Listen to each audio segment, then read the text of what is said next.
verso 8. Mateo capítulo 9. Verso 1 al 8.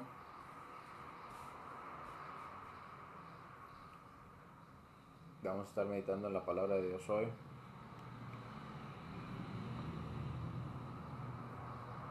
Pueden dejar sus comentarios, sus saludos, dejar su saludo a los hermanos.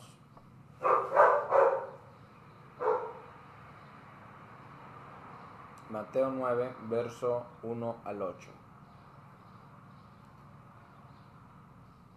Dice: entonces, entrando Jesús en la barca, pasó al otro lado y vino a su ciudad. Y sucedió que le trajeron un paralítico, tendido sobre una cama. Y al ver Jesús la fe de ellos, dijo al paralítico: ten ánimo, hijo, tus pecados te son perdonados. Entonces algunos de los escribas decían dentro de sí: este blasfema. Y conociendo Jesús los pensamientos de ellos, dijo: ¿por qué pensáis mal en vuestros corazones? Porque, ¿qué es más fácil? ¿Decir los pecados te son perdonados o decir levántate y anda? Pues para que sepáis que el Hijo del Hombre tiene potestad en la tierra para perdonar pecados, dice entonces al paralítico: levántate, toma tu cama y vete a tu casa. Entonces él se levantó y se fue a su casa. Y la gente al verlo se maravilló y glorificó a Dios que había dado tal potestad a los hombres. Bueno, llegamos a este pasaje muy interesante que nos habla del milagro del paralítico, que nos habla de la disputa o la plática que tiene el Señor con los fariseos, que se sorprenden con las palabras de Jesús a este hombre que está tendido sobre su cama, que fue llevado por sus amigos. El Evangelio de Marcos, si mal no recuerdo, dice que fue llevado por sus amigos. No sé si es el Evangelio de Marcos o Lucas que nos menciona que fue abierto, ¿verdad? Estaba en un lugar cerrado el Señor, fue abierto el techo y bajaron al paralítico para que fuera sanado, y el Señor le dice: tus pecados te son perdonados. Podríamos tal vez pensar en este momento que el Señor está diciendo esto solamente para provocar a los fariseos, pero hay un motivo por el cual Mateo nos presenta así al Señor, los evangelios nos presentan al Señor dirigiéndose primeramente al paralítico, indicándole el perdón de los pecados. Y quiero que pongamos atención en esa afirmación de Jesús cuando le dice: tus pecados te son perdonados. Ya hemos mencionado, de hecho en algún momento, que para los judíos está muy relacionado la enfermedad con los pecados.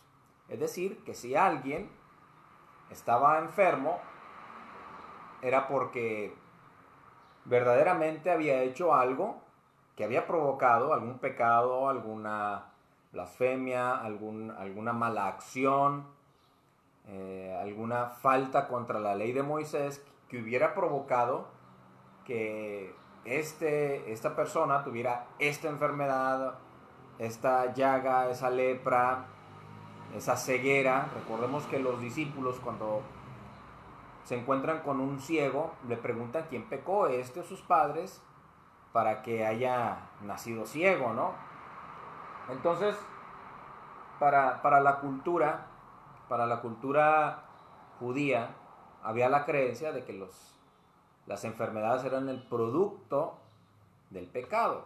Una persona que estaba enferma, pues algo malo ha de haber hecho para que Dios le hubiera castigado. Entonces eso crea una conmovisión en la gente de ver a Dios como el enemigo, de ver a Dios como alguien que solamente está buscando la falta para entonces castigar, y también de alguna manera es una idea griega, ¿no? De ese Zeus que anda con su relámpago en la mano y esperando a ver quién hace mal para entonces lanzar, ¿verdad?, ese relámpago y castigarlo.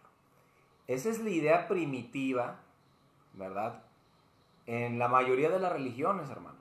Esa es la idea primitiva en la mayoría de las religiones. El hombre es un ser religioso. Incluso platicaba en la semana con un amigo que él dice que es ateo, que él dice que es agnóstico.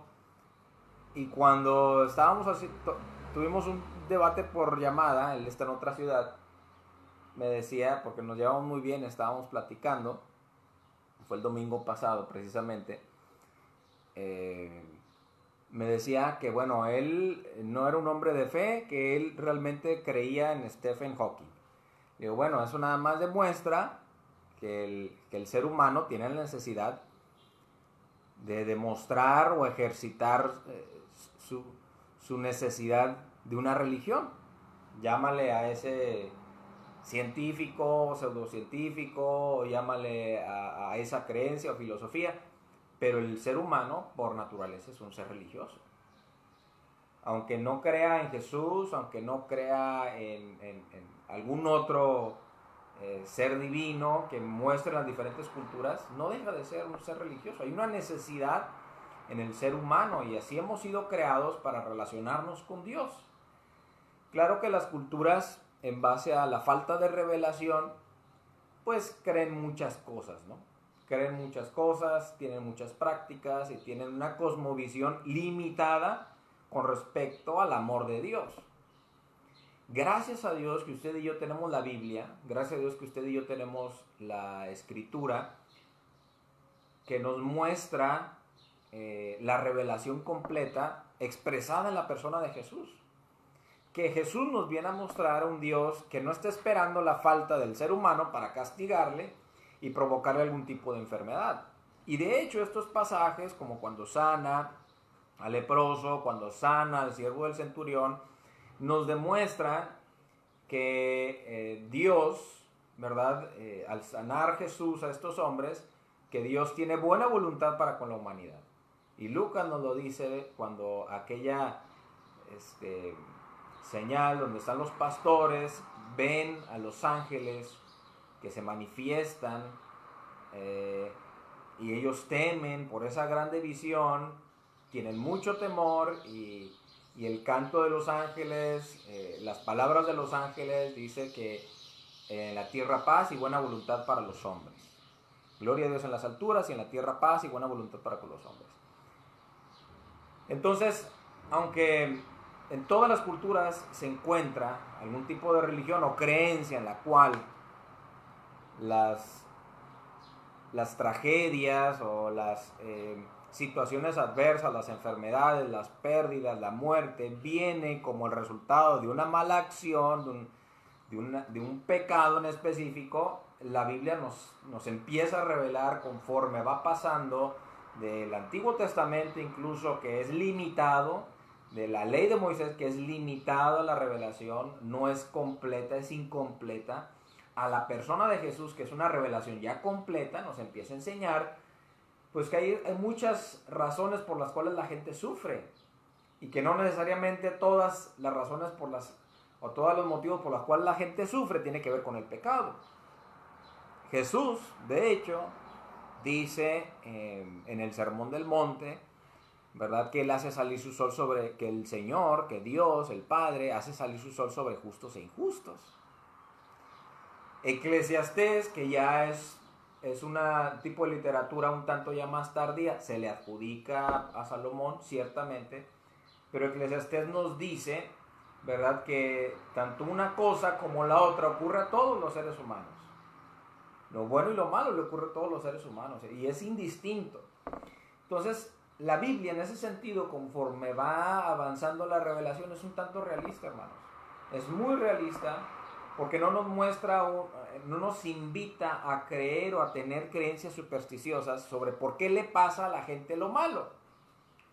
Y entonces el cristiano tiene que ser libre de muchas creencias supersticiosas. El cristiano tiene que ser libre de muchas creencias en las cuales, si de repente usted se enferma, usted no tiene necesidad de clamar a la sangre de Cristo, porque usted ya está cubierto desde el momento en el cual usted creyó en el Señor. Usted ya está cubierto con la sangre de Cristo. La sangre de Cristo no es algo que se le cae de vez en cuando y hay que ponérsela de vez en cuando para que entonces no le pase lo malo, porque ese es un tipo de limpia. Ese es un tipo de creencia en el cual pues es como barrer a una persona con un huevo, con una hoja de pirul. La sangre de Cristo es una manera de expresión que significa la vida de Cristo. La totalidad de la vida de Cristo que fue derramada por nosotros. Usted no necesita abrir el Salmo 91 para que entonces usted sea sano. Usted no va a ser sano si usted lee el Salmo 91. No es el Salmo 91 un remedio para la gripa, para la fiebre, para el dolor de cabeza y cosas por el estilo. Si usted le duele la cabeza, tómese una aspirina. Entonces la Biblia nos enseña que tenemos que ser libres de algunas cosas que a veces nos limitan en el conocimiento completo de Dios. Por ejemplo, Romanos nos dice que ni la vida ni la muerte, ni lo alto ni lo profundo, ni los ángeles, ni principados, ni potestades, ni ninguna cosa creada nos puede separar del amor de Dios. Y yo le quisiera hacer en este momento una pregunta. Cuando decimos Dios te bendiga, claro que es una manera de decir, de desear, ¿verdad?, que Dios esté con nosotros, pero el hecho de que yo le diga a usted Dios te bendiga, ¿significa que Dios lo vaya a hacer o ya Dios lo bendijo? Si nos ponemos a ver la Escritura, ya Dios nos bendijo. Dice que Él nos ha bendecido con toda bendición espiritual. Se lo diga yo o no se lo diga. Se lo diga usted a una persona o no se la diga. Porque entonces caemos en la creencia que incluso, ¿verdad?, ahorita todavía mucha gente tiene con respecto a la religión popular en nuestro México, en el cual ya se va la persona a trabajar y no falta el abuelito, no falta la abuelita, no falta la mamá, que no te vayas sin mi bendición. En el nombre del Padre, el Hijo y el Espíritu Santo, que te vaya bien. Y ya con eso, ¿verdad?, no le va a pasar nada. Entonces son creencias que nada tienen que ver con la realidad y nada tienen que ver, por supuesto, con el Evangelio. Nada tienen que ver con la Escritura. Él le dice que ya el Señor nos ha bendecido con toda bendición espiritual. Que ya el Señor nos ha dado todo lo que necesitamos de parte de Él. ¿Qué más necesitamos usted y yo que Dios haga por nosotros si ya Dios envió su propio Hijo? ¿Necesitaremos que haga algo más? ¿Habrá algo más allá de entregar a su propio Hijo por nosotros? ¿Habrá un regalo más grande que entregar a su propio Hijo? Entonces, insisto, todo ese tipo de cosas a veces venimos arrastrando de las creencias populares, de las tradiciones, de las prácticas, de lo que aprendimos incluso en la religión popular, de lo que incluso a veces en las iglesias cristianas se sigue arrastrando de la religión popular y de las tradiciones, que muchas veces no tienen nada que ver con la Biblia, y que incluso nos llegan a hacer pensar, a esto voy porque este pasaje nos invita a que pensemos de esta manera y que reflexionemos de esta manera. Hay creencias y prácticas, actitudes que nos llegarían a hacer pensar que si algo malo nos pasa, algo malo deberíamos estar haciendo. Alguna atadura, alguna maldición, algún pecado. Y la verdad es que a veces sí puede ser, por ejemplo, la falta de dominio propio, que es un pecado. La falta de dominio propio, en ese sentido, sí nos puede provocar alguna consecuencia directa, ¿no? Por ejemplo, si usted y yo no tenemos dominio propio en cuanto al consumo de azúcares, en cuanto al consumo de grasas, pues nos vamos a traer un problema físico grave, ¿no?, a nuestro organismo. Y en ese sentido, pues claro que es una consecuencia de una mala decisión, ¿no? Pero hay en otros momentos en los cuales vemos que la gente sufre y no entendemos a veces por qué la gente sufre. No entendemos a veces por qué el ser humano sufre. A veces tenemos que entender que hay cosas que no tenemos respuesta para ellas y que Dios no nos ha otorgado la respuesta para ellas aunque la tradición, el conocimiento popular nos quieran decir que lo malo que le ocurre a la gente es consecuencia del pecado, de un demonio, del diablo, de X cosas. A veces no es así, hermanos. No es así. La realidad de las cosas es que muchos de los problemas que vivimos, mucho del sufrimiento no tiene explicación en esta vida, no podríamos entenderlo. Tenemos que entender, comprender que estamos limitados en muchas cosas. En mucho de nuestro conocimiento es limitado. ¿Por qué en África los niños sufren de hambre? Pues en parte puede ser por el egoísmo del ser humano y en parte también puede ser por razones que desconocemos. Y no tiene nada que ver con una maldición. Y no tiene nada que ver con que si en el pasado hicieron algo, que ahora los hijos están sufriendo las consecuencias de su tatarabuelo.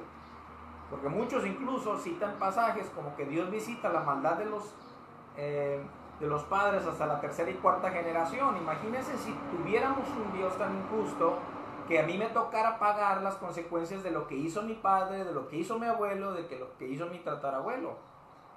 Claro que no es así.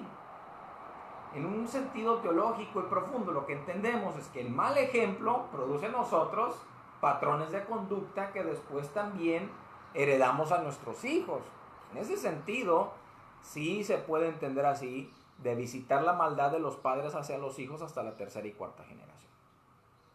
Entonces, esto es muy importante porque podemos ahora entender por qué Jesús, al hablarle al paralítico, lo primero que le dice no es sanarlo. Hay varias razones y podemos tener varias aplicaciones para ello. La primera de ellas podría significar que muchas veces cuando vamos a Jesús, vamos por lo temporal, ¿no? Muchas veces buscamos a Dios por lo temporal. ¿Por qué la gente hoy incluso busca a Dios u ora a Dios? Porque quiere ser bendecido en lo temporal. Quiere sanidad, quiere riqueza, quiere solución a sus problemas, quiere solución a sus problemas familiares. Va por las cosas temporales. Comúnmente vemos eso. Cheque usted los motivos de oración de la gente. Cuando usted le pregunta a una persona, ¿cuál es su motivo de oración? Jamás, muy pocas veces escucha usted decir que la persona dice, pues que quiero crecer espiritualmente. Que Dios me ayude a crecer espiritualmente, que yo pueda ser una persona más comprometida con Dios, que yo pueda ser una persona que ame a Dios en verdad, que yo deje de ser una persona de doble ánimo delante de Dios. Casi siempre las peticiones de oración son por mi hijo, por mi hija, por mi nieto, porque están enfermos, que Dios... Casi siempre son motivos egoístas, en los cuales buscamos soluciones temporales. Y le digo temporales porque, por ejemplo, si yo tengo un familiar enfermo y le pido al Señor, o estoy en esa petición, bueno, me pregunta alguien, ¿cuál es su petición, pastor? Bueno, es por mi familiar enfermo, que Dios lo sane. Hermano, sí, podemos orar y Dios tiene el poder de sanar, yo no estoy diciendo que no, pero es una solución temporal.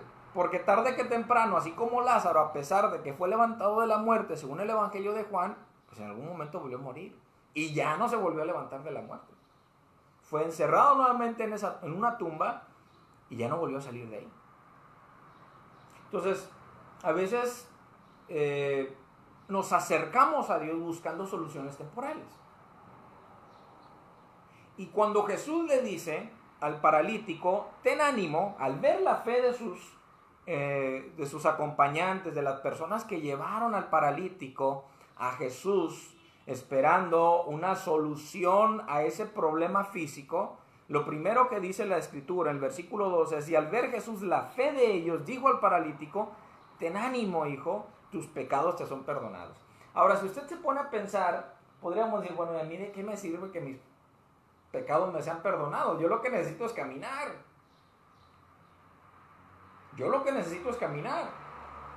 Muy bonito, Jesús. Mis pecados no son perdonados. Pero algo que me llama mucho la atención es que dice, al ver Jesús la fe de ellos. Eso nos hace pensar en cuál es el motivo por el cual una vez que somos salvos, una vez que estamos sanos, acercamos a aquellos que están enfermos a Jesús. Yo creo que estas personas amaban demasiado a este hombre. Yo creo que estas personas lo amaban de tal manera que se tomaron la molestia de llevarlo en la misma camilla hasta donde estaba Jesús para que él hiciera algo. Hermanos, vamos a verlo desde el punto de vista de la salvación. Usted y yo no podemos hacer nada nosotros para que una persona sea salva, pero podemos acercarla a Jesús. Usted y yo no podemos hacer que una persona crea. La persona tiene que tomar una decisión de fe para ser salvo. Yo no puedo hacer nada para que una persona sea salva. Yo no puedo hacer que otra persona sea salva, pero puedo acercarla a Jesús. Y esto nos habla del amor y del trabajo que tiene que ver con nosotros. Yo creo que nos podemos ver ahí en estos hombres que llevan al paralítico a Jesús.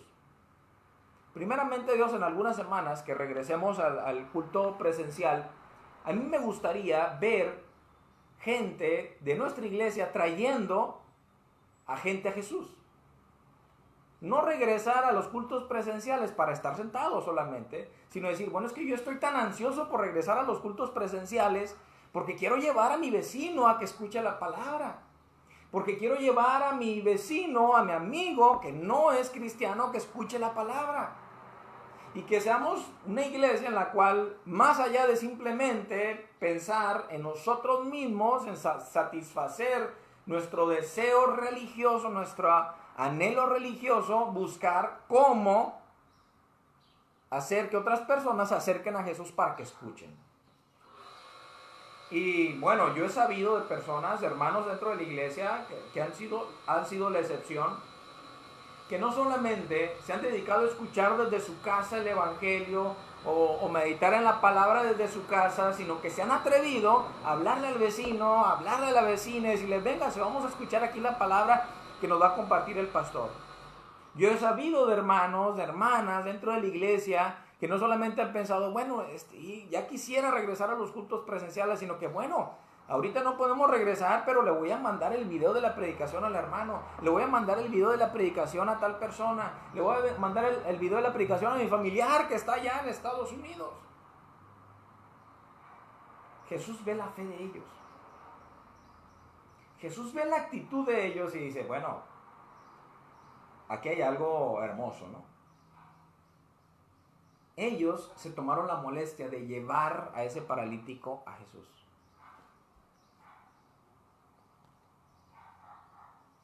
Ellos se tomaron la molestia. Indíquenme si hay algún problema con la transmisión, por favor, hermanos. Disculpen la interrupción, pero hoy sí como que se quería cortar, pero indíquenme, por favor. Entonces ellos son un ejemplo y deberían ser un ejemplo para nosotros de cristianos que no solamente están conformes con todo lo que tienen, estos tienen la capacidad de moverse por sí solos, sino que piensan en el otro para llevarlo a los pies de Jesús. Y entonces ahí Jesús dice, al ver la fe de ellos, le dijo a él, ten ánimo, hijo, tus pecados te son perdonados. Como les decía en un principio, para los judíos había una muy fuerte relación entre la enfermedad y el pecado. Es decir, que ellos interpretaban que cuando una persona estaba enferma es porque algo había hecho mal.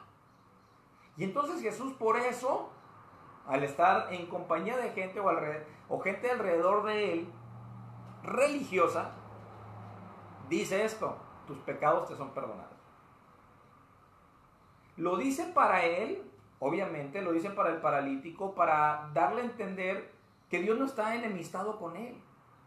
Que la razón por la cual se encuentra así no tiene nada que ver Dios. Que no es que tenga que vivir con la culpa o con la incertidumbre de qué ha de haber hecho mal para estar en esa condición. Yo he conocido gente que ha vivido problemas graves, enfermedades, situaciones duras en las cuales tal vez no hay una razón identificable de por qué se encuentran en dichas pruebas de enfermedad, de economía, etcétera, etcétera, etcétera. que viven con la culpa de pensar de que algo hicieron mal para que estén viviendo esto y que Dios los está castigando por ello. Yo he escuchado personas que incluso teniendo algún tipo de pecado, cuando están pasando por situación o haber cometido algún tipo de pecados en el pasado, cuando están pasando por dificultades después de 5 o 10 años, dice, bueno, es que estoy viviendo esto porque hace 10 años yo hice tal cosa. Imagínense, si de eso se tratara, dice la Biblia que la paga del pecado es la muerte. O sea, en todo caso, si hubiera una razón por la cual la persona esté viviendo esa dificultad, no sería una enfermedad, sería la muerte. La paga del pecado es la muerte. Es duro para una persona vivir con la creencia o la superstición de tener un Dios que está enemistado con la humanidad y que está buscando cualquier falla para castigar. Y ese no es el Dios que nos revela Jesucristo. Esto no es el Dios que nos está revelando en este pasaje, porque le dice al paralítico, tus pecados te son perdonados. Qué importante es que Jesús trata el problema de la necesidad espiritual del hombre primeramente. Él trata de resolver un problema espiritual. Él trata de resolver primeramente el problema de esa carga de conciencia en la cual este hombre pudo haber pensado, estoy así porque, no sé, de pequeño fui desobediente con mis padres. Estoy así porque, bueno, de pequeño o hace algunos años robé. Estoy así porque, hermanos, si fuera así, imagínense cómo estaría la humanidad. Si de eso se tratara, ¿cómo estaría la humanidad? Claro que Dios va a juzgar a los pecadores que no han creído. Claro que cuando usted y yo vemos documentales o películas donde ha habido gente que se ha ensañado contra el prójimo, contra la misma humanidad. En esta semana vimos en parte mi esposa y yo una película ya muy vieja que hace muchos años había visto que se llama La lista de Schindler. Muy recomendable. Yo creo que ya tenía unos 20 años que no la veía, pero mi esposa no la había visto y la vimos en partes y al ver lo que retrata la realidad de la Segunda Guerra Mundial, los campos de concentración, la manera en la cual se ensañaban los soldados de las SS o del nazismo contra los judíos, no solamente contra los judíos, contra los húngaros, polacos, etc. Nos damos cuenta que hay momentos en el cual el hombre se deprava de tal manera que goza del sufrimiento del prójimo, y por eso creemos que hay un infierno, y por eso creemos que Dios va a castigar eternamente a personas que se ensañaron con su prójimo. Pero algunos de ellos, hermanos, no encontraron en esta vida o no vivieron en esta vida la consecuencia de sus malos actos. Entonces, pensar que una enfermedad es el producto del pecado es una creencia que no está fundamentada necesariamente. Hay momentos en los cuales sí, pero no siempre es así. Y entonces cuando Jesús le dice al paralítico, tus pecados te están perdonados, lo que está diciéndole en pocas palabras, hay buena voluntad de Dios para contigo. Es el mensaje del Evangelio. Es el mensaje de los ángeles en la tierra, paz y buena voluntad para con los hombres. Cuando esos pastores se sintieron atemorizados por ver esa visión, por tener esa visión de los ángeles celestiales clamando gloria a Dios en las alturas, y les dice en la tierra paz y buena voluntad para los hombres, entonces ellos entendieron, bueno, Dios se ha manifestado, y la manifestación de Dios hecho carne es buena voluntad para con los hombres. La predicación de Jesucristo es: el Espíritu del Señor está sobre mí, pues me ha enviado a dar libertad a los cautivos, dar vista a los ciegos, a predicar el año agradable del Señor. Y entonces el Evangelio es la revelación completa de un Dios que contrario a lo que han creído las civilizaciones durante muchos años, han creído la tradición durante muchos años, creyeron los aztecas, los mexicas, los mayas, de dioses airados, ¿verdad? Contra los pueblos. El Evangelio nos muestra un Dios bueno, un Dios amoroso. Y un Dios es tan amoroso que envió a su propio Hijo. Cada vez que usted que en su mente y en su corazón esté pensando en un Dios que busca castigarlo por cada detallito que usted realiza, por cada detallito de falla que usted tiene, recuerde Juan 3:16. Claro que no le estoy invitando a que se porte mal, porque cuando nos portamos mal, cuando pecamos, estamos, de alguna manera muy grave, estamos fallando contra nuestro prójimo, estamos fallando en ese orden racional en el cual Dios creó el mundo, y que ese orden permite la preservación de la humanidad. Cuando usted y yo hacemos algo contra el prójimo, no hay amor. Y Dios es amor. Yo le hice una pregunta hace algunos domingos sobre si usted peca, ¿a Dios qué le hace de mal que usted peque? ¿Lo hace menos Dios? ¿Lo hace inseguro a Dios? ¿Lo hace menos Dios a usted cuando usted peca? Claro que no. Pero cuando pecamos, fallamos contra el prójimo, y por lo tanto también a veces fallamos contra lo creado, como voy a poner un ejemplo, el mandar desechos a la naturaleza, a los mares. ¿Será pecado, hermanos? No hay ninguna parte en la Escritura donde dice, no mandarás desechos tóxicos al mar. ¿Pero será pecado? Claro, porque estás atentando contra lo creado, contra el orden de Dios. ¿Y en qué sentido eso le afecta a Dios? A Dios nada, pero a mi prójimo sí. Y a la creación de Dios sí. Entonces, la Escritura nos enseña que Dios tiene buena voluntad para con nosotros. El Evangelio, que es la culminación de la revelación de Dios, que es incompleta en el Antiguo Testamento, que es velada en el Antiguo Testamento, que es oscura en el Antiguo Testamento, encuentra luz en la persona de Jesús. Por eso Hebreos nos dice, y los hermanos que han estado pendientes a las clases de los viernes con mi esposa de Hebreos, el capítulo 1, versículo 1 nos dice, habiendo hablado en otro tiempo nuestros padres por los profetas, dice, nos ha hablado ahora por el Hijo. Y por eso Juan, en el capítulo 1, de todo el capítulo 1 nos menciona que Jesús es el Logos de Dios, el Logos de Dios, la manifestación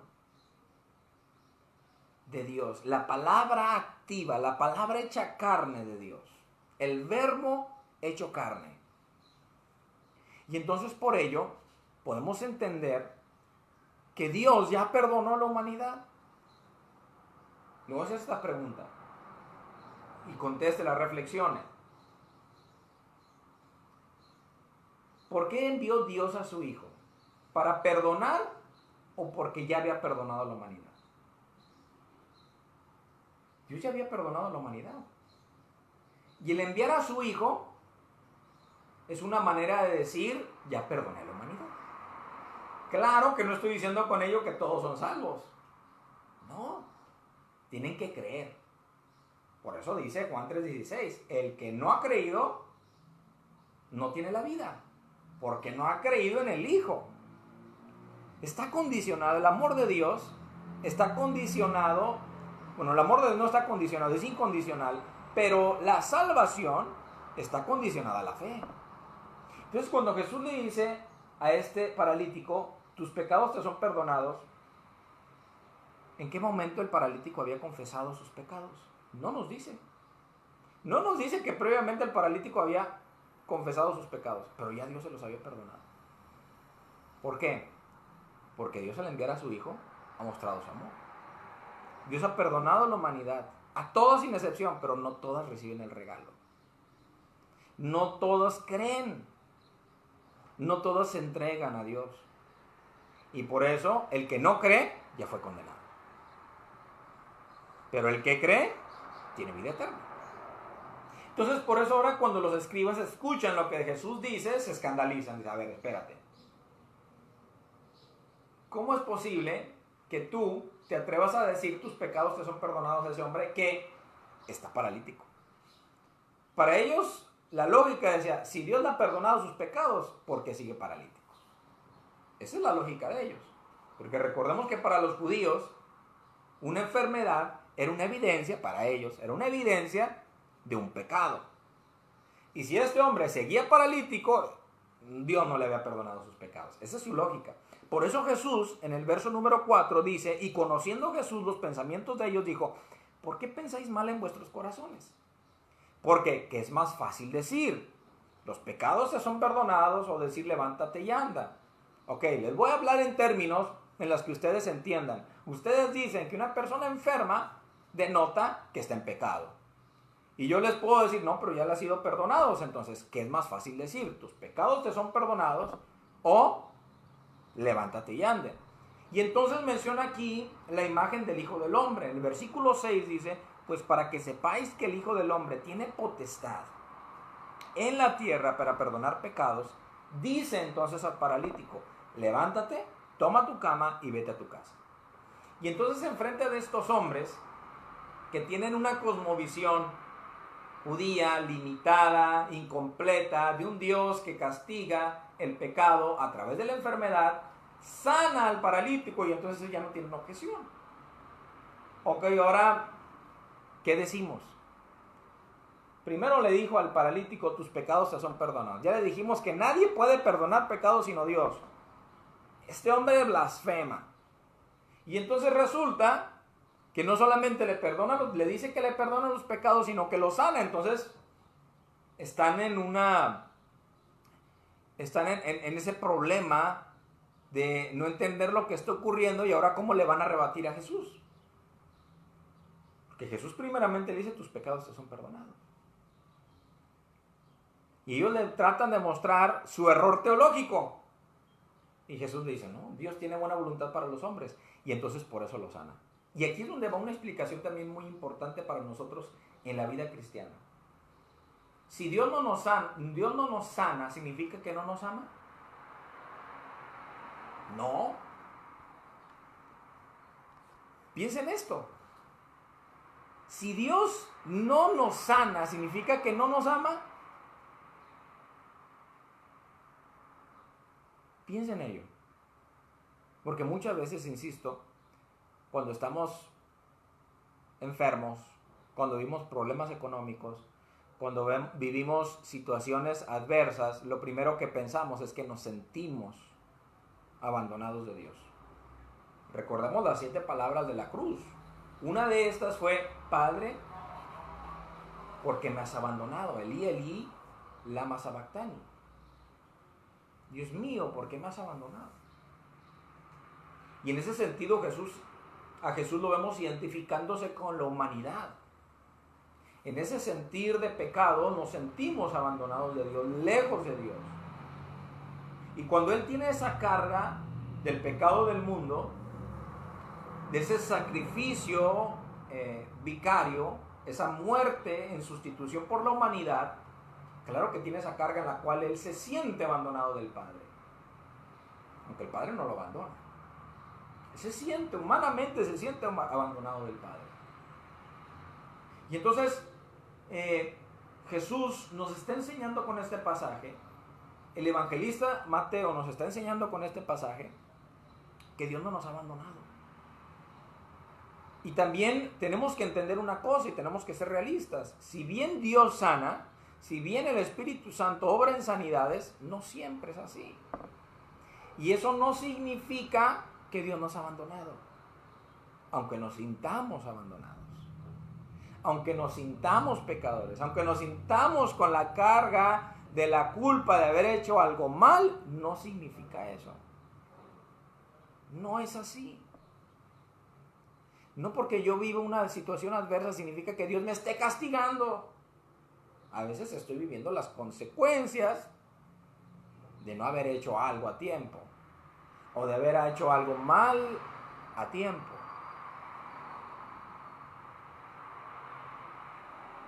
Pero imagínese a este paralítico ahora, no solamente recibiendo la certeza del perdón de sus pecados, sino confirmada para los fariseos, para los que la acompañaban y para él mismo en la sanidad.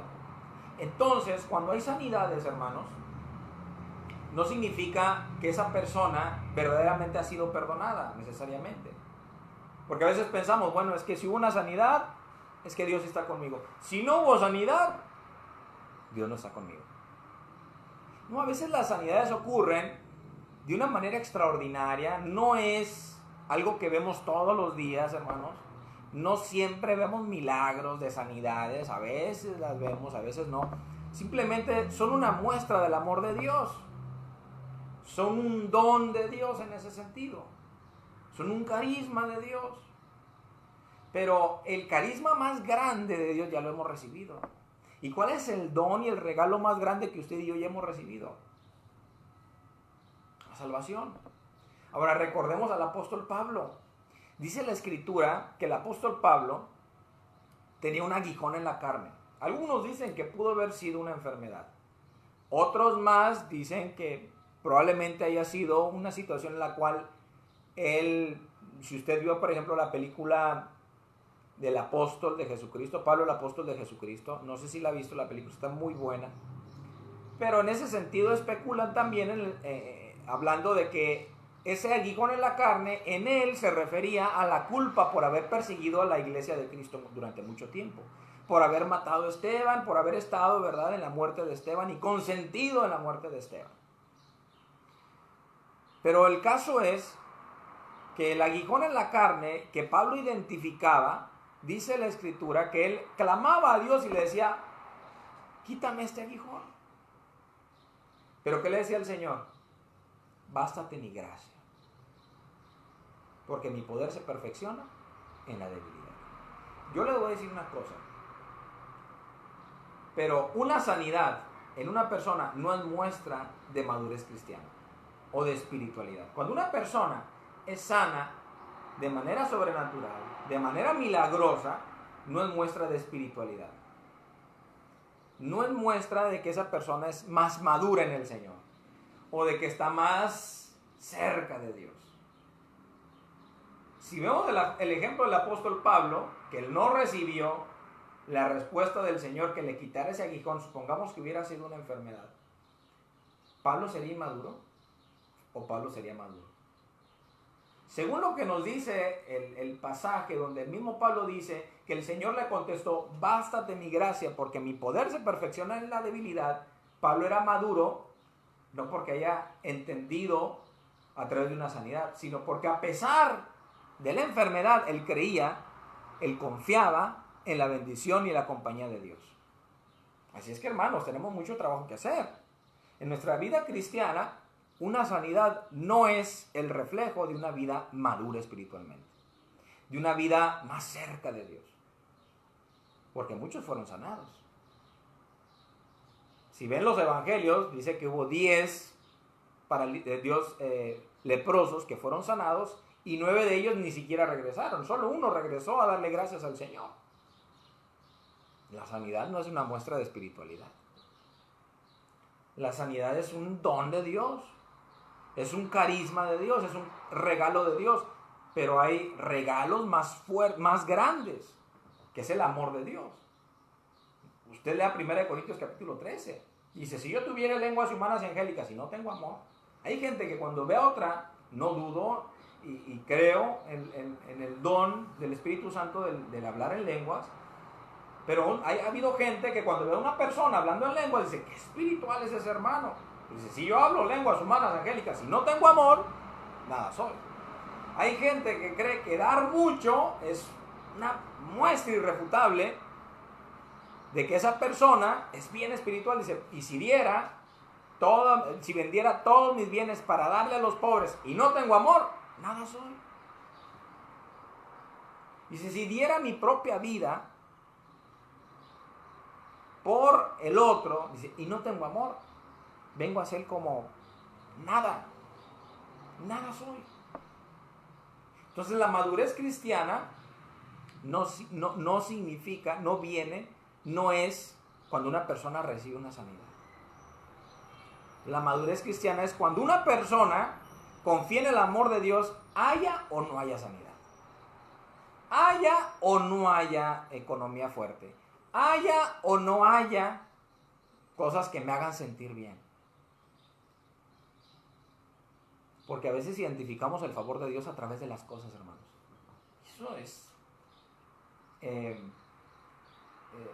Eso es muy relativo en ese sentido. A veces mucha gente va a decir, bueno, es que esa persona sí es un verdadero cristiano, sí es un cristiano de fe porque tiene carro nuevo. Hermanos, la gente dueña de multinacionales no solamente tiene un carro nuevo, tienen muchos carros nuevos y de las mejores marcas. Y para llegar a donde están ahorita, han tenido que pisar muchas cabezas. Y a veces incluso han tenido que dañar a mucha gente. Y han tenido que despedir y dejar sin comer a mucha gente, hermanos. Y significa que Dios está con ellos. Es relativo. Muchas veces incluso identifican las iglesias. O califican las iglesias. Bueno, es que en esa iglesia hay mucha gente. Seguramente Dios está ahí.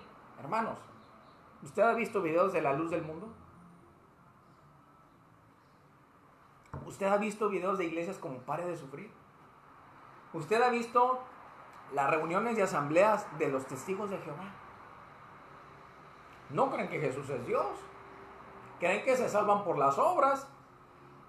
Creen que solamente van a ser salvos 144,000. Creen en un Dios arbitrario.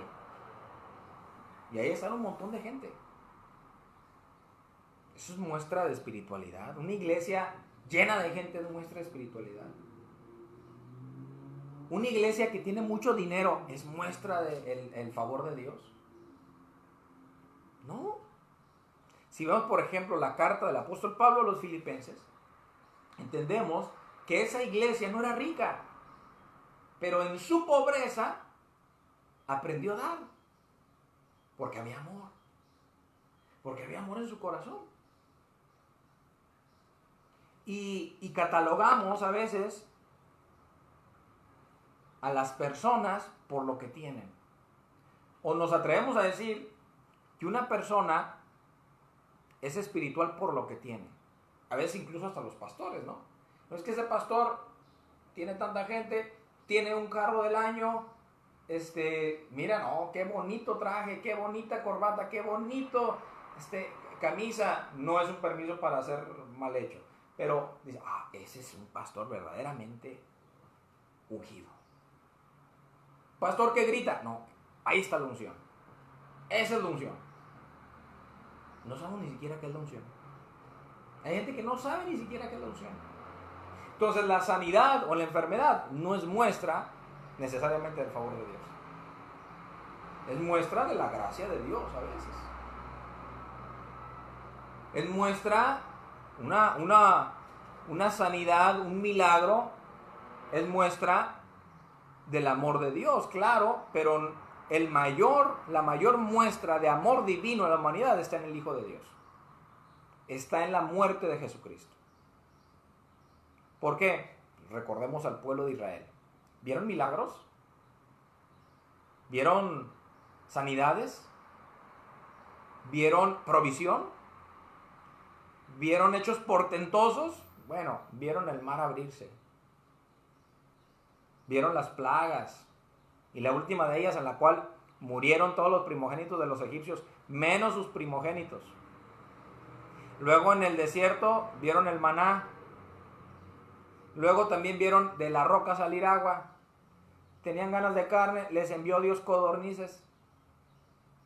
Pero cuando se trató de entrar a la tierra prometida, para confiar en Dios, ¿qué pasó? Se desinflaron. ¿Por qué? Porque los milagros no son muestra de espiritualidad.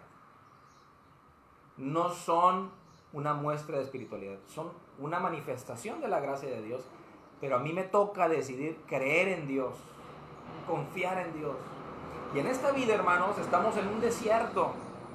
Y la tierra prometida es la resurrección. es la vida eterna, completa. Ya tenemos vida eterna ahorita por haber creído. Pero la consumación del plan de Dios en el Evangelio está en la resurrección. Y hay que creer. No hay que quedarnos tirados en el desierto como aquellos que no creyeron por escuchar la voz de los 10 espías que dijeron, no vamos a poder, Dios no nos va a ayudar. Lo que se ve adelante, la conquista de Canaán es algo imposible. Y muchos incluso hoy creyentes o ex creyentes, incrédulos ya, apóstatas, han dicho, no, la resurrección no es posible. Se alejaron de la fe. Y hoy muchos creyentes que están habituados no al compromiso, no a una vida madura en el Señor, en la cual a pesar de lo que vea o a pesar de lo que no vea, a pesar de donde esté o a pesar de donde no esté, yo creo en el Señor, se han desinflado. Se han desinflado. Han dejado de buscar a Dios. Han dejado al Señor. Y qué triste, porque ya la mayor muestra de amor nos la ha dado el Señor al enviar a su Hijo. ¿Qué más necesitamos, hermanos? ¿Qué más requerimos? Pues no nos dice la Escritura, si no escatimó a su propio Hijo, sino que los dio por nosotros, ¿no nos dará juntamente con Él todas las cosas? O sea, ahí está diciendo, Pablo está diciendo, yo confío en que si Dios nos ha dado lo más importante que tenía, que era su propio Hijo, pues si Él considera darme una sanidad, me la va a dar. Y si no, también, gloria a Dios. Y eso decía Job, ¿no? ¿Qué dijo Job cuando se acabó? Se acabó su familia, se acabó la provisión y se acabó su salud. No dijo, bueno, ahora sí Dios no está conmigo. No dijo, Jehová dio, Jehová quitó, sea el nombre de Jehová bendito. No dijo, bueno, ya no creo ni en Dios. ¿Quién sabe si será cierto eso de Dios? Dijo, yo sé que mi Redentor vive. Hermanos, la fe no está limitado a lo que vemos. La fe es la confianza en lo que Dios ha dicho. Y Él ha dicho que está con nosotros. Jesús le dijo a sus discípulos antes de ascender, y aquí yo estoy con vosotros todos los días hasta el fin del mundo. Y todos los apóstoles, salvo el apóstol Juan, pero todos los demás apóstoles murieron en el martirio. Todos fueron martirizados y creyeron en las palabras del Señor. Yo estoy con vosotros todos los días hasta el fin del mundo. ¿Cómo? Y nosotros a veces, hermanos, cuando apenas empezamos a batallar un poquito con algo, no, ya Dios no está con nosotros. Limitamos a Dios a las circunstancias y a los lugares. Hermanos, yo estoy con vosotros todos los días hasta el fin del mundo, dice el Señor. Dios no está limitado a las situaciones ni a los lugares. Dios nos ama porque Él es amor.